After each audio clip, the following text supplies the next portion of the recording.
আসসালামু আলাইকুম রহমতুল্লাহি ওবরাকাতু। হ্যালো ভিউয়ার্স, আজকে আলোচনা করব ঘুম থেকে ওঠার সুন্নতসমূহ। আমরা সবাই প্রত্যেকদিন ঘুম থেকে উঠি, কিন্তু ঘুম থেকে ওঠার পরে যে সুন্নতসমূহ আছে তা আমরা অনেকেই জানি না। আজকে আমরা ঘুম থেকে ওঠার সুন্নতসমূহ জানব। ভিডিওটি শেষ পর্যন্ত দেখার জন্য অনুরোধ রইল। ঘুম থেকে ওঠার সুন্নতসমূহ। 1 নম্বরে, ঘুম থেকে উঠে উভয় হাতে চেহারা ও উভয় চোখ র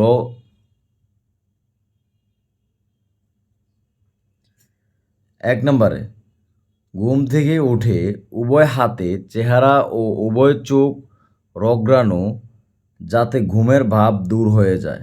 অর্থাৎ আপনি ঘুম থেকে উঠে প্রথমে হাতে চেহারা এবং মুখটা হাতে কসলানো, যেটাকে আমরা বলি আর কি, ওইটা করলে ঘুমের ভাব দূর হয়ে যায়। 2 নম্বরে, ঘুম থেকে উঠে এই দোয়া পড়া: আলহামদুলিল্লাহিল্লাযী আহইয়ানা বা'দামা আমাতানা ওয়া ইলাইহিন নুশুর। অর্থ: সকল প্রশংসা আল্লাহর, যিনি মৃত্যুর পর পুনরায় আমাদেরকে জীবন দান করেছেন, আর অবশেষে তারই দিকে আমাদের প্রত্যাবর্তন।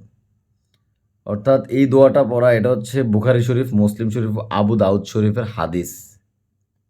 3 নম্বরে, ঘুম থেকে উঠে মেসওয়াক করা। এইটা মেসওয়াক করলে আপনার ফয়দা কী? ফয়দা হচ্ছে অজু করার সময় পুনরায় মেসওয়াক করা, কারণ ঘুম থেকে উঠে মেসওয়াক করা আলাদা একটি সুন্নত। 4 নম্বরে, জামা, পায়জামা, পাঞ্জাবি পরিধানের সময় ডান দিককে প্রাধান্য দেওয়া সুন্নত, আর খোলার সময় বাম দিককে খুলবে। এটা বুখারী শরীফের হাদিস। মানে আমরা যখন জামা কাপড় পরবো তখন আমরা ডান দিক থেকে শুরু করব, আর যখন খুলবো তখন আমরা বাম দিক থেকে শুরু করব। এইটাও একটা সুন্নত। 5 নম্বরে, পাত্রে হাত দেওয়ার পূর্বে 3 বার হাত ধোয়া সুন্নত। অর্থাৎ আমরা যখন এই পানি দিয়ে হাত পরিষ্কার করব অথবা মুখ পরিষ্কার করব, তখন হাত দেওয়ার আগে 3 বার হাত ধোয়া সুন্নত। এটাও তিরমিজি শরীফের হাদিস।